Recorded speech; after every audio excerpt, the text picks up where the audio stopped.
TV anime, as we understand it today, started with Tetsuwan Atom in January of 1963, a series which represented the god of manga, Osamu Tezuka-sama, attempting to make his own very popular manga into a TV series by any means possible, having already failed with his live-action adaptation. This was all in the hopes of trying to get his foot in the door towards becoming a legendary filmmaker, something which he did succeed at, while also being known historically for ruining the lives of animators forever by proving the commercial viability of animation even at a much lower level of craftsmanship than what would have been considered standard for the time in the cinema. Tetsuwan Atom ran for nearly 200 episodes across 4 years, and it was rapidly joined on television by imitators both from inside and from outside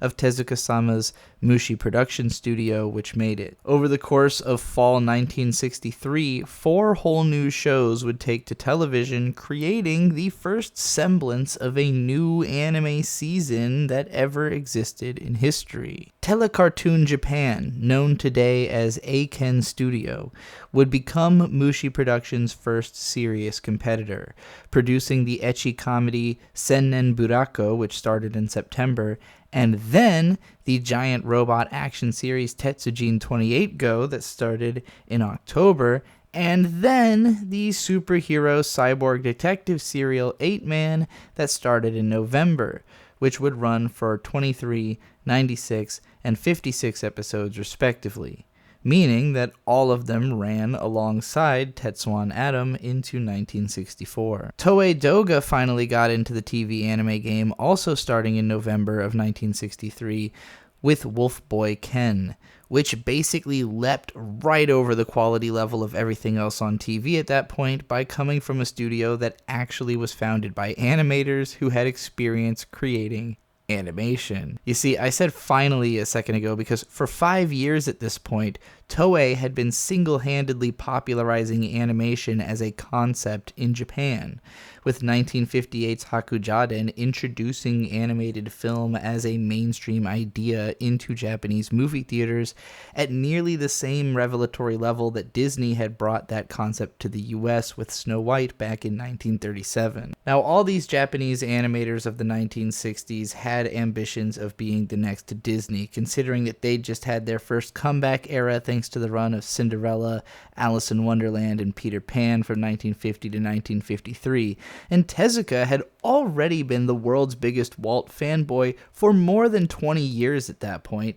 thanks to the fact that he grew up with rich parents who loved the arts, who took him to see Snow White 50 times and Bambi 80 times in theaters, according to himself. When Tezuka saw Toei's success, he immediately tried to swing around his weight as the most influential manga author alive, which he had been for like a decade and change by that point, and he tried to get them to produce from his original ideas and storyboards. But in the process of creating 1960s Saiyuki adaptation with the studio, it became apparent both to Tezuka and to Toei that Tezuka-sama was a gigantic pain in the ass to work with, and he basically pulled a Bender from Futurama and went off to do his own studio with hookers and blackjack, by which, of course, I mean he established Mushi Productions and made a couple short films, and then Tetsuwan Atom. Now, Studio Toei's second most influential film after Hakujaden from 1958 was Wanpaku Oji, and that premiered in 1963, the same year that one of Toei's up-and-coming talents, Takahata Isao-sama, would helm the 86-episode Wolf Boy Ken, with one of his up-and-coming animators, Miyazaki Hayao-sama, handling in-betweens on the show. And I hope those are 2 names that you recognize for the fact that they rapidly became the most influential directors of animated features ever, especially after their co-worker Suzuki Toshio-san took them aside in the 80s and convinced them to create their own Studio Ghibli. But that's a story you probably know already if you're watching a video like this, so let's move on to one that you probably don't. Now, information about this is hard to find in English, but the first studio that ever started with subsidiary work, in this case handling an episode of Tetsuwan Atom, and then went into full-length anime production afterwards was Studio Zero, which was founded by a group of legendary manga artists who all lived in the same apartment complex. This group consisted of the president of the studio, Shinichi Suzuki, who eventually dissolved the company into his own personal operation in 1971, who had co-created the manga Rainbow Sentai Robin with Shotaro Ishinomori, another member of Studio Zero, whom you maybe have heard of because he's second only to Tezuka-sama in terms of the scale of his influence on otaku culture. He came up under Tezuka's direct tutelage, and he created some of the first immensely successful TV and manga serials of the 60s and 70s, such as Cyborg 009, Kamen Rider, and Himitsu Sentai Go Ranger, which started the whole Power Rangers series. Now, even though Shinichi Suzuki and Shotaro Ishinomori created Studio Zero together, Studio Zero did not have its hands in any of those highly successful TV adaptations of Ishinomori's work. Instead, Studio Zero's main claim to fame would be adapting another of its co-founders, Akatsuka Fujio-san's manga, Osomatsu-kun, into animation in 1966, which is too far ahead of the timeline that I'm trying to work with in this video, so I'm just going to give it a mention. All of that was really just to say that starting in December of 1963, the manga duo which had created Doraemon did an anime and manga series simultaneous release type thing, like, you know, what's been popular with multimedia franchises ever since, where the anime and manga come out at the same time. They did this through Studio Zero, which also had a manga publishing branch, for this 13-episode comedy show they created called Prince Siscon, which my sense of anime history tells me can only possibly be about a prince who's in love with his sister. I didn't look enough into it. This ended way before the fall of 1964, which is the season I'm talking about in this video, so we'll save any more talk about Studio Zero for someone else. Now, even less information exists about the studio called P Production, and they introduced the World War II fighter pilot anime Osen Hayato to the TV roster in January of 1964, which ran for 38 episodes. This studio had an even shorter-lived stint with animation than Studio Zero did, but they seemingly found more success making tokusatsu shows, starting with adaptations of Tezuka-sama's manga, such as Ambassador Magma. This studio stopped making anything for a long time, and then re-emerged in the 2010s, owned, I guess, by legendary composer Shiro Sagisu, whom you probably know best for Evangelion and Shin Gojira, but I know best for iCity, and they made another tokusatsu show. I'm just glad these studios list all this old stuff on their websites even after all the buyouts and changing names. So then June of 1964 saw the start of the very first ever ninja action series, the 65-episode Shonen Ninja Kaze no Fujimaru from Studio Toei, and then August gave us the last new anime of 1964, Big X, from the newly minted Tokyo Movie Company studio, known today as TMS Entertainment and owned by Sega. Big X was an adaptation of another Tezuka property that basically combined the ideas of Tetsuwan Atom and Tetsujin 28 Go into a robot kid who turns himself into a giant robot. This show will be the subject of today's deep dive exploration. There hadn't actually been any new anime released in the fall of 1964 as we understand it today, being the season that starts in October. This show started in August. But if you had been into anime during the fall of 1964, all of the shorter shows that had come out would have already finished, and you'd be completely locked into the 6 shows that were now deep into their runs. You had Tetsuwan Atom well into its second year. You had Tetsujin 28 Go and Wolf Boy Ken both finishing their first years. You had 8-Man coming to conclusion very soon. And you had Big X and Ninja Fujimaru being a comfortable way into their stories. This would have been the time that anime fans were first being created. Now, in the US, Tetsuwan Atom would actually come to TV relatively quickly under the name Astro Boy, and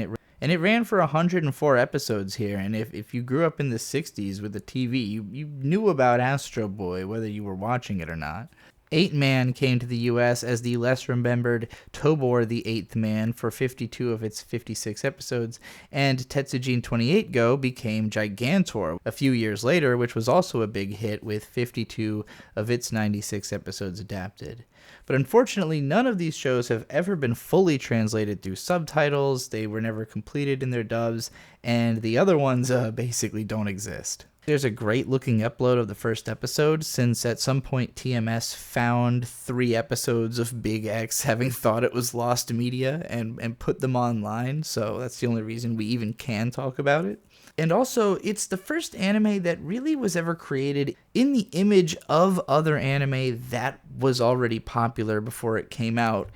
being created by people who had shown their talents on other shows. I mean, you could argue that every show was copying Astro Boy to an extent, and obviously Tetsujin 28 Go has a lot of similarities, but these manga all existed before Astro Boy. Big X is the only manga that didn't exist even before Tetsujin 28 Go was an anime, and then the anime itself that is so obviously drawing from the other 2 popular anime came a little bit later. Now, for us to really talk about Big X with any degree of appropriate context, we have to understand the world of anime and manga as it existed in 1964, which luckily is easy enough because it barely did. Manga had first become popular because of just a handful of series that started in the late 1920s and ran in variety magazines, and those would inspire the likes of Osamu Tezuka, who grew up aspiring towards drawing his own manga,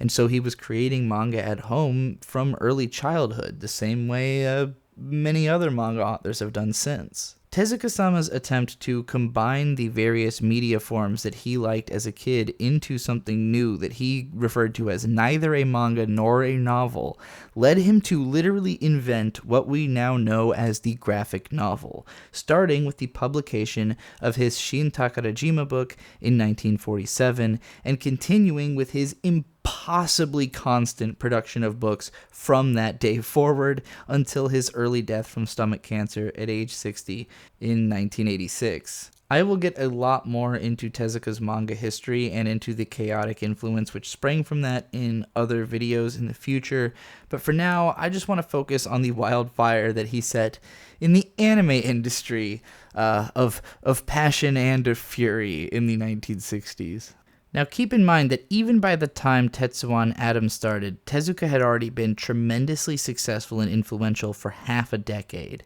starting from Shin Takarajima 5 years earlier. But the success of Tetsuwan Atom from 1952 on was so totalizing that it might as well have been the start of manga all over again, considering how many more people were exposed to that medium as compared to before. Kinda like what was going to happen with the most famous kid who grew up reading Astro Boy being Dragon Ball author Toriyama Akira-sama, whose own series Dragon Ball would bring anime to any part of the world that Astro Boy had missed soon after Tezuka-sama's passing. In a way, Tezuka-sama was like a glass ceiling for TV anime during the early phase of its existence. Sure, Toei had leagues better animation, but they didn't have the incredibly powerful intellectual property and the recognizable art style that Tezuka-sama was banking on at this point. And it wasn't like Tezuka was successful every single time he did something either, but he simply created an impossible amount of manga during every single year of his life, which made it impossible to ignore every single thing that he did if you liked comics back then, unless you just completely hated his entire creative voice, which, in fairness, is totally understandable considering he was kind of like an insufferable outsider in his taste and personality, and that bled heavily into his projects. But even if you were a fan of other manga creators more than you liked Tezuka-sama, his influence was practically inescapable because of how many other famous manga authors worked as his understudy during periods when he was literally running from editors to different cities throughout Japan and taking on random young talented assistants to help him get the crazy amount of work done that he did. Now keep that aspect of his personality in mind as I explain what an anime studio was in 1963, and what technically is still the case today, although the execution has evolved over time. Now, this anecdote I'm about to tell, this isn't the story of any one real show or studio, but this is more like a collection of things that happened in the formation of production committees and studios back in the 60s, in a time before they weren't just breaking off from existing studios, which has been the story for most well-known animation houses ever since the 70s. So, alright, imagine that I was a popular mangaka, and I just happen to be from the same hometown as, let's say, the manufacturers of some new style of mass-produced ice cream sandwich. And one day, I overhear my 8-year-old son and his friends talking about this anime adaptation of some other manga that publishes in the same magazine as mine, and all of them are eating those ice cream sandwiches, which they all begged me for because of an ad that they heard on some serialized radio program that they're all fans of, which had partnered with the ice cream sandwiches for branding. So I look into it and I find out that the writer of that show happens to be friends and next-door neighbors with the company president. Now, luckily for me, this writer has ties to my publisher. So I get a hold of this radio drama writer through my publisher, and I promise that I'm going to hire them to write a TV show for me if they can put me in contact with whoever got them the deal at the ice cream company. So the writer likes this idea, and then I offer this deal to the ice cream company president. I tell him, for a budget of $100,000, I'll create a TV show adaptation of my popular manga, and I'll heavily advertise this ice cream sandwich. And I promise to them there won't be any competing advertisement on my program, and I even explain how another popular manga from my magazine was already adapted to animation earlier this year, and it promoted a cereal brand successfully, and also that my son and his friends are fans of the ice cream sandwich thanks to the radio advertisement, and they're fans of other anime adaptations of manga from my magazine, so this seems like a natural fit. The ice cream company president, he loves the arts, and he's overly honest in his excitement, so he admits that he saw a 300% sales spike after those ads started running on the radio, and he netted an estimated $400,000 on just a $40,000 buy-in. So he's totally sure that my advertising is going to work, but he doesn't understand why it's going to cost $100,000 to produce a TV show, and he isn't sure that there's enough difference between the TV and the radio audiences to justify more than tripling down on the advertising investment in this way. So I explained to him that, yeah, I could commission the studio that already handled that other anime adaptation for $100,000, but this is when I sneakily introduce my real ambition to the conversation. I tell the president that a one-time investment, just creating one show to advertise, might not yield enough to be worth $100,000, but maybe we could develop a more intimate and lasting connection between our brands, as well as with our city that our businesses inhabit, and this would yield much greater long-term gains for a slightly higher initial investment.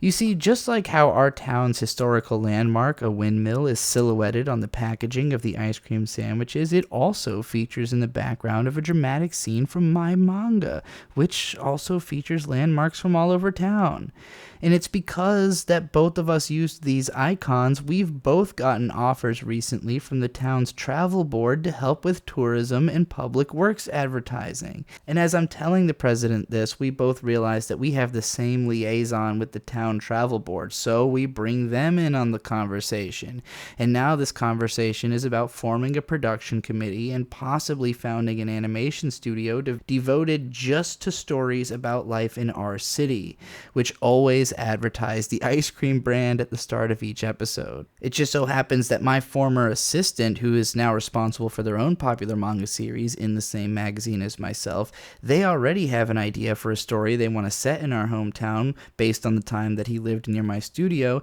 and he dreams of being adapted to animation one day, so he buys in as a partial owner of the studio. Now at this point, I bring my publisher in on the conversation now that my pitch has too many other big names involved for them to brush it off, and they can't believe that I'm asking them for a $20,000 investment towards creating a brand new anime studio out of thin air. But I've already got the town travel board promising $15,000 on top of the $110,000 that I managed to sweet talk the gullible ice cream CEO up to, along with thousands promised by creative friends of mine that I offered stakes in the company, totaling up to the $150,000 that I think I need to buy all the shit that I think I need for this completely insane idea that I have just conned everyone around me into of opening a new anime studio. Now I have to find a staff that can actually make a show. Obviously, I've been dying to get into the world of animation, and I'm already a successful manga author, so I figure I should have no problem knocking out the storyboards for myself. Animators from other studios who are fans of my manga reach out to me when they hear rumors about my studio's foundation, which are spreading from my publisher, and they tell me that they want to come work for me. So I start feeling confident that I'm going to be able to find a capable team. I hire a building manager, I rent a space, I work with my friends that know things about animation, as well as animators that I've now already poached from other studios, and we're all trying to figure out what we're going to need to buy for the studio. Now, unbeknownst to me, everyone's asking for a little bit better than what they had at the place they were working for already, where conditions weren't as amazing as the work on display would imply. And so the cost of filling out the studio is a little higher than I anticipated, and I don't have as much left as I had hoped to hire the animators for my first project.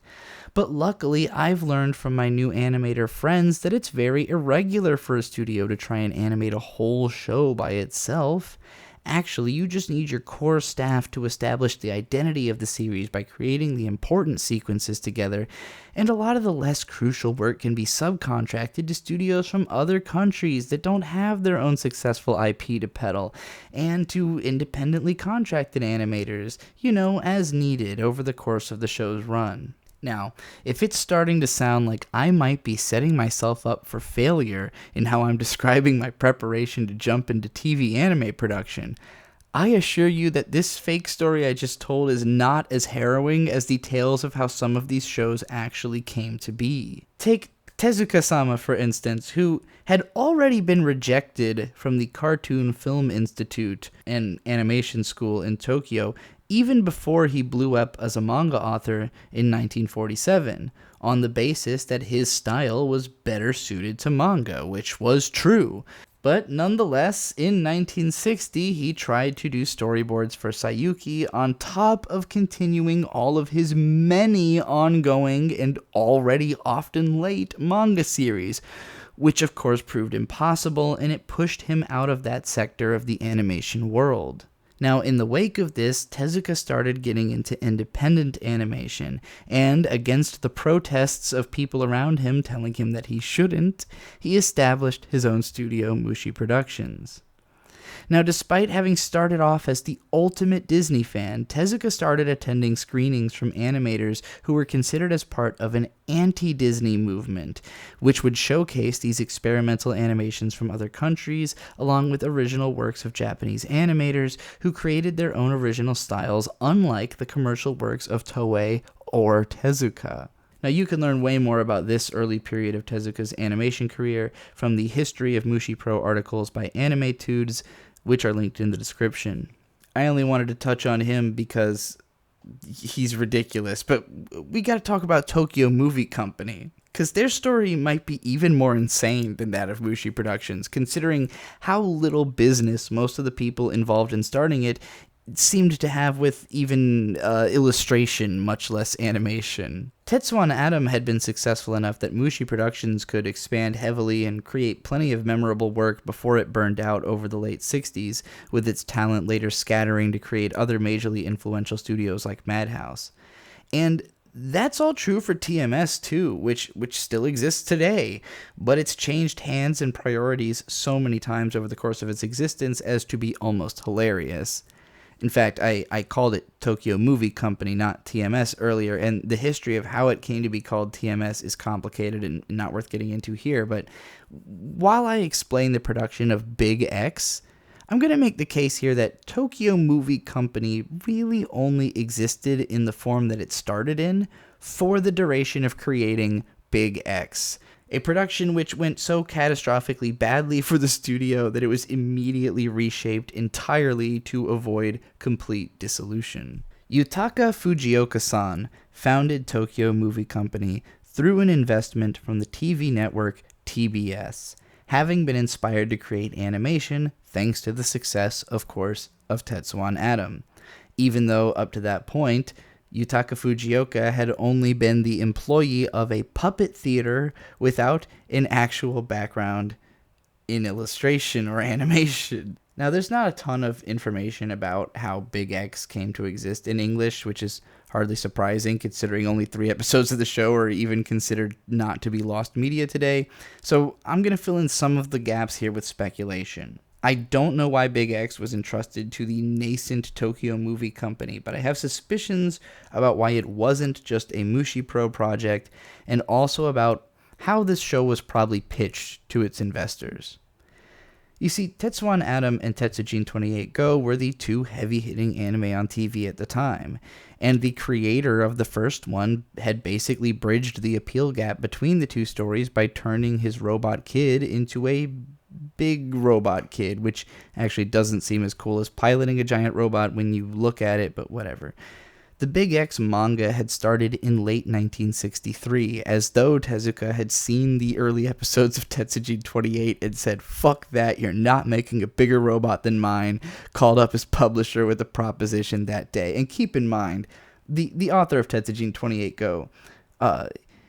was inspired to start drawing manga because of Metropolis, so he's also from the Tezuka school. Now, I would bet that Tezuka-sama had always planned on pitching Big X as a manga to be adapted into animation, but I also would bet that his investors would have been aware at this point of how difficult the anime for Tetsujin 28 was for Mushi Pro to handle, and they would have thought that this very good idea for a TV show might be better for someone else to make. Problem is, there wasn't exactly a proliferation of animation studios or animation students that you could run around and grab to hire for a show, besides all of the people who had been inspired to give animation a try based on the existence of Tetsuwan Atom.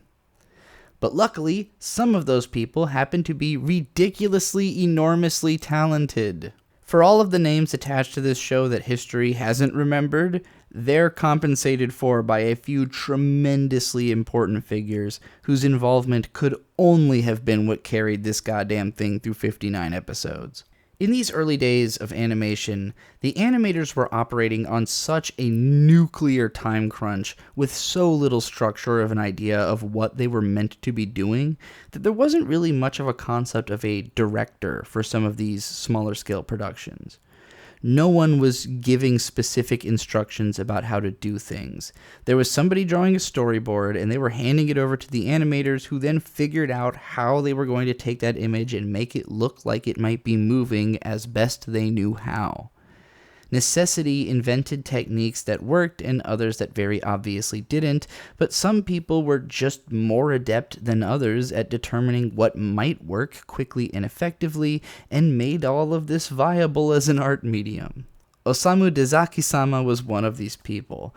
Dezaki-sama had gotten away from the arts in his career until he was inspired by Tetsuwan Atom on TV to take up animation as a new career path. He became one of Mushi Productions' very first animation hires and was eager enough just to keep drawing more and working on anime that he also took commission work, such as the storyboard job on Big X for TMS. As described in this interview, doing this job is when Dezaki-sama discovered his true passion for basically determining the basis for the final images of animation. And he might very well be the first anime director of legitimately astronomical talent who got his start in TV animation instead of being started on films or coming up from manga, and he rose quickly to prominence on the strength of his sheer irrefutable talent. If you're not familiar with Dezaki's career, or you simply haven't seen Caribou-kun's video about it, I cannot recommend that video enough, because you cannot name a more integral director to the history of TV anime than Dezaki. He basically fathered the school of animation from which descended the likes of Studios Madhouse and Shaft. Now, if Dazaki was core to the visual quality of Big X, Tomita Isao-san must have been essential to the listenability of the soundtrack, considering that he's one of the most decorated composers in Japanese history. Now look, no cap, I had never heard of this dude until I was researching this video. But apparently, Michael Jackson went to his studio once, and Stevie Wonder listed him as a personal influence. So my ignorance until now is entirely the hell on me, and nothing to do with him standing less than legendary in the industry as a titan of pushing boundaries in electronic music, and he also composed on Kimba the White Lion a few years later and a bunch of other Tezuka adaptations in between his popular and revolutionary music albums. Apparently. Another credit that sticks out from the visual production side is the art director Takamura Mukuo, who enjoyed a long career doing that same job for legendary shows like Galaxy Express 39 and its film adaptations, background art for episodes of Dazaki-sama's later breakthrough hit Ashita no Joe, and the first shoujo sports manga adaptation, Attack No. 1, which I also covered extensively back on my old channel in the Anime Alphabet series. He also did Goddamn Devilman, he did Isao Takahata's Gauche the Cellist, the first ever transgender manga adaptation, Stop Hibari-kun, which I've talked about plenty on this channel too, and lots of other great stuff, up to working as an art designer through the second half of Sailor Moon until his death in 1992. Internet Pit Stop has this enormous, phenomenal video about the entire history of anime backgrounds where he explains why this man is still credited on all the future seasons of Sailor Moon despite having been dead when all of those aired, in case that crediting is confusing. Now, as much as it might sound like a dream team now that we know we've got Dazaki, Tomita, and Takamura on board to adapt a Tezuka manga, we must consider not only that these people were all near the very start of their careers, but also that there wasn't even a concept yet of what a TV anime production cycle looks like, beyond the vague notion of make the pictures from the manga start moving on the screen. Big X would be an important learning experience for everyone, with plenty of staffers surely realizing that they did not want to do anime anymore by the end of what the TMS website even calls a disastrous production. Studio head Yutaka Fujioka would learn that he shouldn't be running a studio, and he merged Tokyo Movie Company with an ailing film studio that had been a big pink film manufacturer called Shintoho, and which at this point had now become known as Kokusai Hote. Fujioka let the Kokusai Hote management take control of Tokyo Movie Company, and he became the lead producer and creative director, which eventually worked out extremely well when they started scooping up actual animators, including, at the end of the 60s, Isao Takahata and Hayao Miyazaki during a period when they had been exiled from Toei for having spent too much money on Horace, Prince of the Sun. Another exiled animator from Toei, Daikichiro Kusabe, also formed a studio called A Production, which survives today as Shine Animation, and with which back then Fujioka formed an alliance with in order to rebuild his animation production division, and he started seeing success not too long after tasting failure with 1965's Obake no Kyutaro, which adapted another manga from the Doraemon artist, enjoying a successful 96-episode run. And Studio Tokyo Movie Company eventually went on to animate the first ever hugely successful sports anime, Hoshin no Kyojin, which ran for 182 episodes starting in 1968, the aforementioned first ever shoujo sports anime, Attack No. 1 in 1969, and then they started the legendary mega franchise of manga adaptation, Lupin III, in 1971, amid plenty of other successes that I don't want to bog this video down any further by naming. So now that we know everything we could possibly know about the context in which Big X was made, at least everything we can know from my limited personal narrative perspective, let's talk about what Big X actually is. Not like we're 40 minutes into this or anything. Now, if you know your old school anime, you won't be surprised to know that the opening song of this one describes the main character's supernatural abilities, namely deflecting bullets, grabbing rockets with his bare hands, and stretching his iron body until it rises to fight as Big X. As Big X, he stomps puny armies and lifts tanks with his bare hands as his metal body rises to fight for justice. Like with most old shonen openings, the word ganbare features heavily in the lyrics. The events of this opening theme play out similarly to a scene from The Hulk, which actually had its first run just a year before Big X in 1962, or Godzilla, which came a decade earlier in 1954, what with the protagonist fighting off all the scariest military vehicles of the time by turning into a gigantic version of himself through science and bulldozing through the enemy.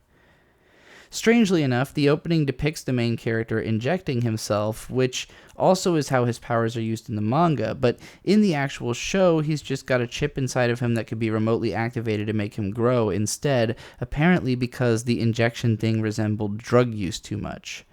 I assume maybe the animation of the opening was already done before the network told them to change it, but it seems like it kind of neutralizes the whole effort if you end up just showing the kid injecting himself at the start of every episode anyways. Maybe that's not supposed to be an injection, it's hard to tell. Now, unlike Tetsuwan Atom, which seems like it was pretty similar to the manga for the most part, the first episode of Big X diverts massively from the content of the manga to something way less ambitious or difficult to draw, and considerably more kid-friendly. Consider that the prologue chapter of the manga opens in the middle of World War II, depicting Nazi invasions with epic scope and awesome imagery that I have no doubt directly influenced the likes of Akira artist Katsuhiro Otomo-sama. Only a couple of notions about the plot from the first two chapters of the manga make it into the first episode of the anime, and they are heavily diluted to make their points as quickly and simplistically as possible, so that we can launch into what I assume were 50 episodes that had basically nothing to do with the manga story. So rather than trying to compare the manga and the anime any more than that, I'm just going to take the first episode for what it is on its own and talk about exactly what we got image for image. Firstly, interesting to me about the opening is a clash of tone that is almost core to otaku culture still. When you see those first shots of the plane fleet, the ships, and the tanks with that upbeat music, you're clearly supposed to think these machines are awesome and that you're in for some action. But then unexpectedly, these captains and pilots are targeting a young boy who dodges the bullets at super speed as the vocals communicate his actions and immediately re-clarify him as the main character, with all those cool boats and planes and such being the bad guys. In that moment, the theme of the show is clear. Big X is at war with war itself. He's using everything that makes war cool as a means of conquering the instruments of war in the name of peace, and that's just anime in a nutshell. For the most part, the animation is decently impressive in this opening theme, with a few moving backgrounds and unique perspective shots that lend a sense of grandiosity to the images, and there's a strong sense of cohesion between certain cuts, which makes it feel like we're watching a truncated version of just one crazy fight scene rather than a bunch of disconnected events. The first thing that stands out as really wonky is this shot of Big X spinning around and tossing a tank, which is animated pretty awesomely, but photographed wrongly, in a way that Big X seems to be standing halfway on the sky, with his leg and his shadow appearing well above the top of the dunes in the background. Photography will consistently be an issue with this show, and if it's not an aspect of animation you've ever given a lot of thought to, the mistakes made on the part of this show will force you to consider it, but we'll get back to that in a second. The opening theme's cute and fun, and it ends with a great big shot of Big X, and it dovetails into the protagonist Akira's self-introduction, explaining how the whole Big X thing that we just saw actually works. And then he does a Man on the Moon bit like Mac Tonight, and on tonight's sponsor's logo, which is that of Cow Soap. Now you see why I told that whole anecdote about the product placement earlier. You see, word to Anton Chekhov. I need us to really maintain perspective as I describe the first shot of the actual show, now that the OP is over, which I think it's fair to consider as something ridiculously ambitious for just the opening establishing shot of a new show, and it's also exactly as much of a success in context as it is a failure today. Seeing this shot in clear HD, I can't help but consider the methodology of the animation just by looking at it. Obviously, there's two long cells, maybe one even that's been cut in half lengthwise, onto each of which has been painted two lanes of traffic. The cars actually look fantastic, and so do the crowds standing on either side of the road. And if the cells were moving smoothly, this illusion might not feel so jarring. But since the cells keep sliding around between photographs, it becomes painfully obvious that the cars are all unmoving bricks being shuffled over a board, and all drawn onto just two cells, with some of the cars even colliding thanks to accidentally overlapping the cells. Now again, this might look like a clusterfuck in HD, but keep in mind that television screens in 1963 had like 10 inches at most. They're usually encased in these massive cabinets, and they didn't even get as consistent of signals or color representation as we get from our monitor streaming now. Consider also that animation, while it had been around for a while, was brand new in the minds of the average Japanese person, and that basically no one outside of the industry had any idea how it was made on even a basic level. There is no chance that anyone who saw this cut was thinking about how janky it looked in 1963.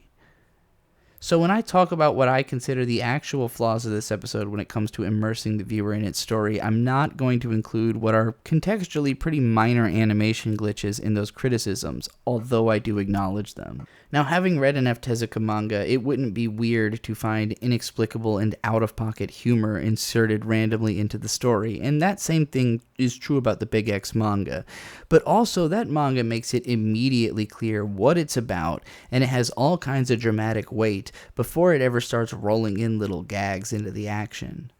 Big X, the anime, opens on this traffic jam, and there's this weird little moment where like a stoplight changes and a guy leaps out of his car right before the image fades. There's not even a sound effect or anything, and I would compliment the sound design of this scene overall because it adds a ton of immersion to the animation, but the lack of noise that acknowledges this guy just no-sells it as a joke, if the joke is even possible to identify here. I think the idea is that he's trying to peek above the cars to see how far the traffic goes, but I really had to think about that to come to that conclusion, and I feel that way about a lot of the little gags that happen in these early scenes.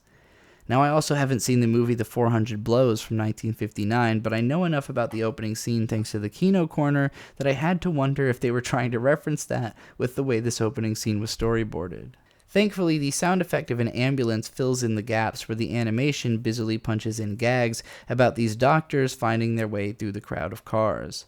I think these are honestly pretty great cartoon joke ideas, but they're just not really timed in a way that the punchlines hit, except for this one where the ambulance sort of goofily crawls over the rest of the cars.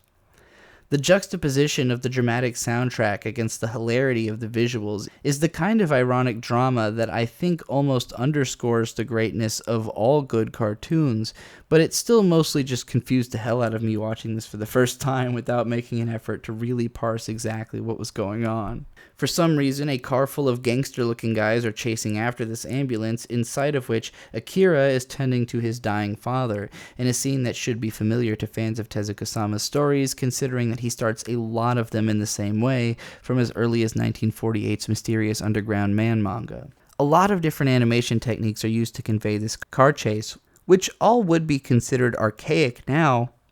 but I think they are perfectly functional in conveying the intent of the scene, and frankly are more fun to look at than some of the sterile CGI animation that gets used in car chase animations today. A cop on a motorcycle sees this car chase happening and he joins in, only for all three vehicles to get caught waiting for a passing train. This leads to acute subversion when we're expecting the gangsters to leap out and attack the ambulance, or for the officer to step up and interrogate the gangsters, but instead there's this long, dry comedy beat where everyone impatiently waits for the train to pass as a cart full of little pigs slowly chugs by and the mobsters start counting the cars.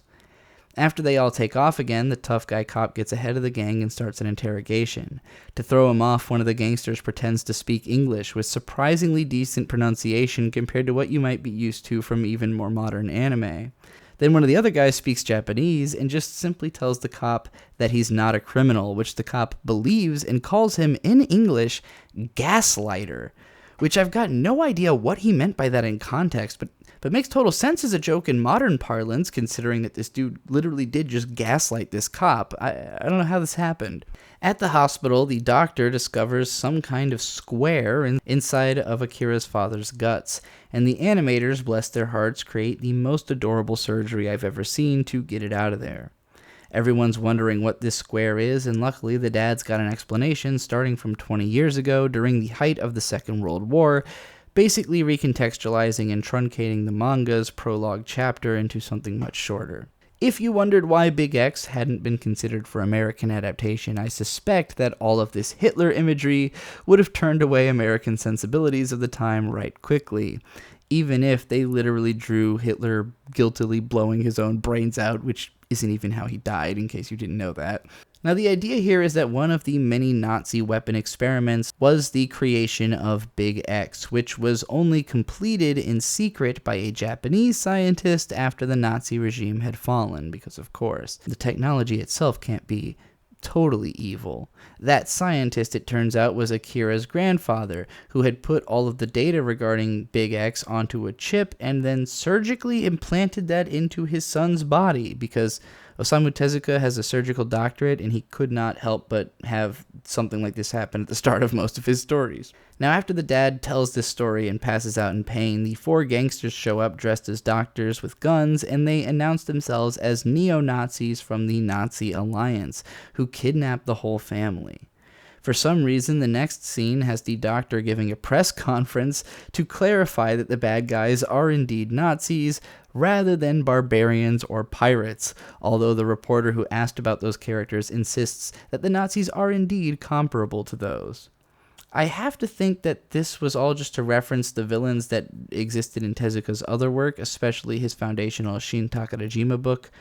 Otherwise, this is just a weird gag. Inside of some ironworks office, the family is being held captive by one hilarious animation error that makes the interrogator look massive by comparison to them. I'm pretty sure he didn't use the Big X formula. This is just a dramatic failure at creating a perspective shot, thanks to probably some miscommunication between whoever drew the cells on each layer of the shot.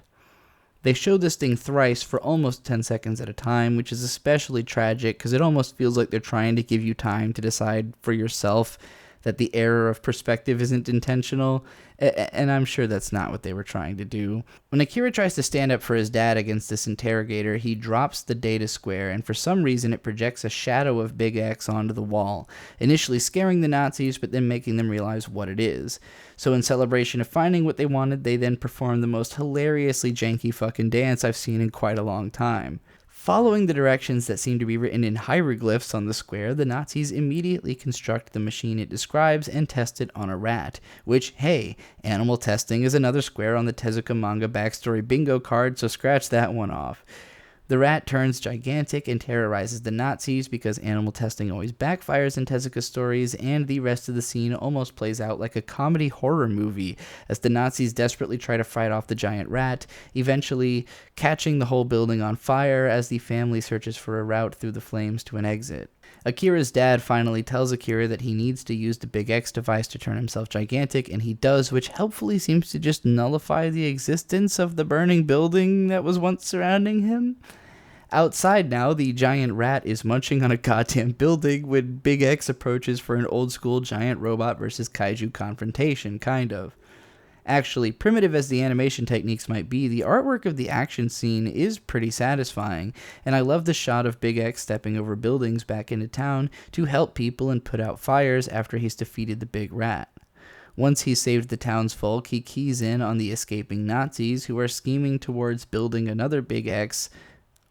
device in the car until Big X cuts them off by standing in their path. His superpower wears off, though, before he can put a stop to the Nazis, and he's nearly gunned down before a fleet of police show up to his rescue, and the Nazis all pile into a helicopter that I guess they just had nearby, and they fly out of the episode.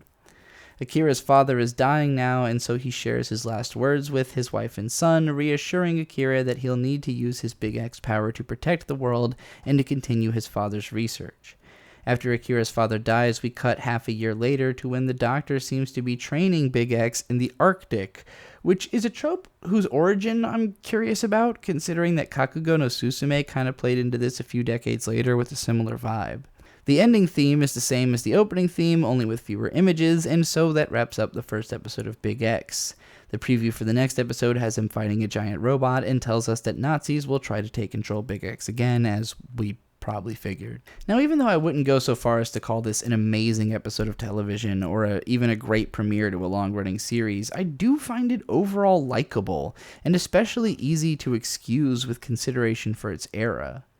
We as consumers do become easily spoiled and jaded once we understand how things work and how good it's possible for a thing to be. But when I think about being a kid in 1963 that likes illustrated stories, I think I'd be totally stoked to see a show about a kid turning into a giant robot and fighting giant rats and evil Nazis. Even if they don't look amazing, the fact that there's a car chase scene and a house burning down and this cartoon that you can watch on regular television in your living room would have been exciting enough in and of itself. I don't have enough information to know how well Big X was actually regarded for its time, but considering how long that it ran, despite its apparently ramshackle production, it's hard to imagine that it wasn't at least somewhat popular.